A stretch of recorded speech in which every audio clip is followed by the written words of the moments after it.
Good morning class. आज हम पढ़ेंगे बीए फर्स्ट ईयर। आप लोगों का जो फर्स्ट पेपर है उसमें एक टॉपिक है लोकतंत्र या डेमोक्रेसी। तो आज हम डेमोक्रेसी के बारे में पढ़ेंगे कि डेमोक्रेसी क्या होती है और इसका मीनिंग क्या है, डेफिनेशंस क्या है। अलग अलग राइटर्स ने इसकी अपनी अपनी डेफिनेशंस दी हैं, तो आज हम सभी के बारे में पढ़ेंगे। ये कितने प्रकार की होती है, डेमोक्रेसी के अलग अलग प्रकार भी होते हैं। ठीक है, तो सबसे पहले देखेंगे कि जो डेमोक्रेसी जो शब्द है वो उसकी उत्पत्ति कैसे हुई है। ठीक है, डेमोक्रेसी जो है, ये जो वर्ड है इसकी उत्पत्ति कैसे हुई है। तो ये सबसे पहले जो है ये किससे बना है, ग्रीक भाषा का शब्द है जो डेमोस। ग्रीक भाषा का जो शब्द है डेमोस प्लस क्रेशिया। ठीक है, डेमोस प्लस क्रेशिया से ये बना है। ठीक है, डेमोस का मतलब होता है लोग और क्रेशिया का मतलब होता है शासन, मतलब कि लोगों का शासन। क्या हुआ, डेमोक्रेसी का मीनिंग लोगों का शासन। जहाँ पे शासन कौन चलाता है, किसके द्वारा चलाया जाता है, लोगों के द्वारा। ठीक है, तो ये तो था डेमोक्रेसी के जो वर्ड का मीनिंग। डेमोस का अर्थ लोग और उसका अर्थ क्रेशिया का शासन। अतः लोकतंत्र का आशय क्या है, लोगों का शासन। ठीक है, इसकी अब डेफिनेशंस देखेंगे कि डेफिनेशंस में क्या कहते हैं अलग अलग जो राइटर्स हैं। तो सबसे पहले हम सीले की डेफिनेशन देखेंगे। सीले क्या बोलते हैं, लोकतंत्र ऐसी सरकार है जिसमें सभी का हिस्सा होता है। क्या कहते हैं सीले कि लोकतंत्र ऐसी सरकार है, मतलब कि ऐसी सरकार है जिसमें सभी जितने भी व्यक्ति होते हैं सभी क्या करते हैं, अपना अपना पार्टिसिपेट करते हैं, सभी अपना पार्टिसिपेशन देते हैं उसमें। ठीक है, लोकतंत्र में।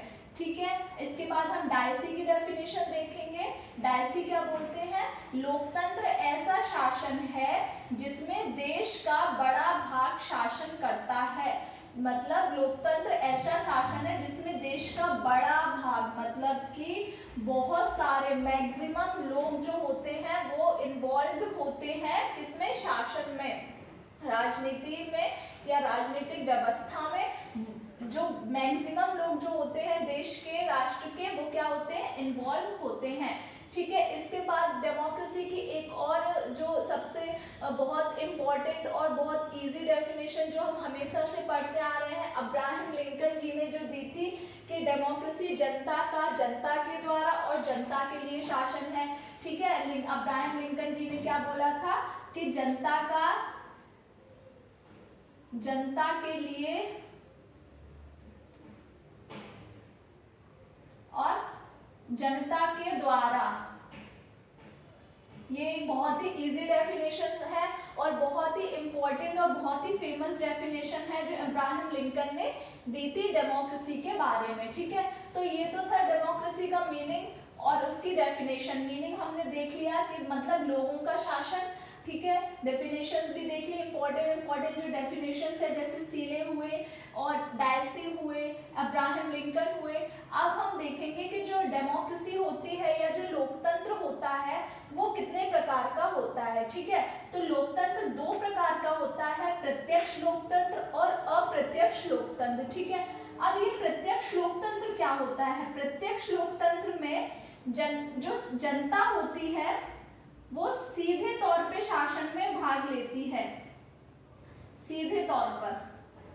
ठीक है, सीधे तौर पर भाग कैसे लेती है, जैसे कि अगर राज्य में किसी बात पे डिसीजन लेना है तो एक दिन ऐसा डिसाइड किया जाएगा कि उस कंट्री के सभी अडल्ट मेंबर जो रहेंगे वो एक जगह इकट्ठा होंगे। ठीक है, एक जगह इकट्ठा होते हैं वो, और फिर जिस भी टॉपिक पे डिसीजन लेना होता है वहां पे बैठ के उसके अपने अपने विचार रखते हैं और अपने अपने क्या देते हैं, उस पे वोट्स देते हैं। ठीक है, तो ये हुआ प्रत्यक्ष रूप से शासन। जो एरिस्टोटल थे या जो एरिस्टोटल ने तो खैर मैंने आपको कल पढ़ाया था कि जो डेमोक्रेसी को उन्होंने भ्रष्ट लोगों का शासन बोला था सबसे बुरी राजनीतिक व्यवस्था उन्होंने डेमोक्रेसी ही बताई थी, उन्होंने सपोर्ट ही नहीं किया था। सबसे अच्छा उन्होंने मोनार्की बताया था, मतलब कि राजतंत्र, एक व्यक्ति का शासन, बहुत सारे व्यक्तियों का। जो ये डेमोक्रेसी बताया था वो उन्होंने भ्रष्ट रूप बताया था, किसका, पॉलिटी का। तो लेकिन जो प्लेटो थे उन्होंने इसको सपोर्ट किया था, ठीक है। प्रत्यक्ष जो लोकतंत्र था वो इसके फेवर में थे। कौन थे इसके फेवर में? प्लेटो थे, ठीक है। तो प्रत्यक्ष लोकतंत्र क्या होता है? जहाँ पे जनता जो होती है वो सीधे तौर पर भाग लेती है राजनीति में, या राजनीतिक जो भी निर्णय लिए जाते हैं, क्योंकि जो भी निर्णय लिए जा रहे हैं वो किसके लिए लिए जा रहे हैं? जनता के लिए, ठीक है। तो जनता इसमें क्या करती है? सीधे तौर पे भाग लेती है। भाग कैसे लेती है वो मैंने आपको बता दिया कि जितने भी कंट्री के मेंबर्स होते हैं वो एक जगह इकट्ठा हो जाते हैं, अडल्ट मेंबर, और वो क्या करते हैं, किसी भी एक टॉपिक पे वोटिंग करते हैं और उसका उसी के हिसाब से फिर वहां पे निर्णय लिए जाते हैं, ठीक है। अब आते हैं अप्रत्यक्ष लोकतंत्र पे। अप्रत्यक्ष लोकतंत्र का मतलब है कि यहाँ पे जनता जो है वो सीधे तौर पे भाग न लेके कैसे, अप्रत्यक्ष रूप से अपने प्रतिनिधियों द्वारा भाग लेती है। अब प्रतिनिधियों, जैसे कि इंडिया में देखा जाता है, भारत में हम क्या करते हैं, भारत में हम वोटिंग के थ्रू वोट यहाँ पे डालते हैं, लेकिन वोट हम क्यों डालते हैं? अपने प्रतिनिधियों को चुनने के लिए, ठीक है। यहाँ पे हम वोट क्यों दे रहे हैं?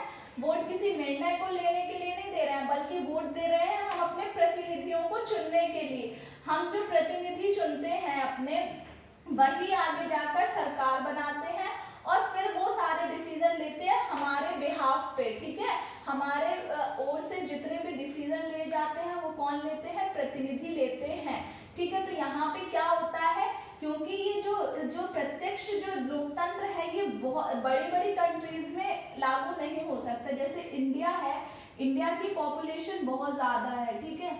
इंडिया की जितनी पॉपुलेशन है, तो क्या ये इंडिया के लिए पॉसिबल है कि इतने सारे लोग एक जगह एक ही टाइम पर इकट्ठा हो सके? ठीक है, बिल्कुल भी पॉसिबल नहीं है, ठीक है। तो जो इंडिया जैसी जो लार्जेस्ट कंट्री है, उनके लिए कौन सी लोकतंत्र की व्यवस्था अपनाई जाती है? अप्रत्यक्ष लोकतंत्र के लिए। मतलब कि इतने सारे लोगों में से सिर्फ कुछ लोग चुन के आते हैं जो सरकार में बैठते हैं, ठीक है। तो ये जो होता है इसे हम क्या बोलते हैं? अप्रत्यक्ष शासन बोलते हैं, अप्रत्यक्ष लोकतंत्र बोलते हैं, ठीक है। तो ये थे लोकतंत्र के दो प्रकार, कौन कौन से? प्रत्यक्ष लोकतंत्र और अप्रत्यक्ष लोकतंत्र। अब देखिए, जो प्रत्यक्ष लोकतंत्र की जो व्यवस्था थी वो सबसे पहले कहाँ अपनाई गई थी? एथेंस में। एथेंस में, वही मैंने बताया ना, एथेंस में अपनाई गई थी। और एथेंस में सबसे पहले इसका समर्थन किसने किया था? प्लेटो ने किया था, ठीक है। और ये लोकतंत्र का बिल्कुल आदर्श रूप माना जाता है प्रत्यक्ष लोकतंत्र। क्यों आदर्श रूप माना जाता है? क्योंकि इसमें जनता जो है वो सीधे तौर पे भाग लेती है, ठीक है। इसमें प्रतिनिधियों का शासन नहीं किया जाता। जनता क्या होती है? बिल्कुल सीधे तौर पे भाग लेती है तथा स्थानीय इकाइयों का अनुशासन होता है, ठीक है। और क्या कहते हैं, इसमें जो चुनावी दल की जो प्रक्रिया है वो बिल्कुल भी चुनाव लोकतंत्र, जो इस यहाँ पे जो चुनाव वगैरह होते हैं, चुनावी लोकतंत्र, चुनाव की जो प्रक्रिया होती है वो यहाँ पे नहीं मानी जाती है, ठीक है। तो इसलिए ये होता है प्रत्यक्ष लोकतंत्र।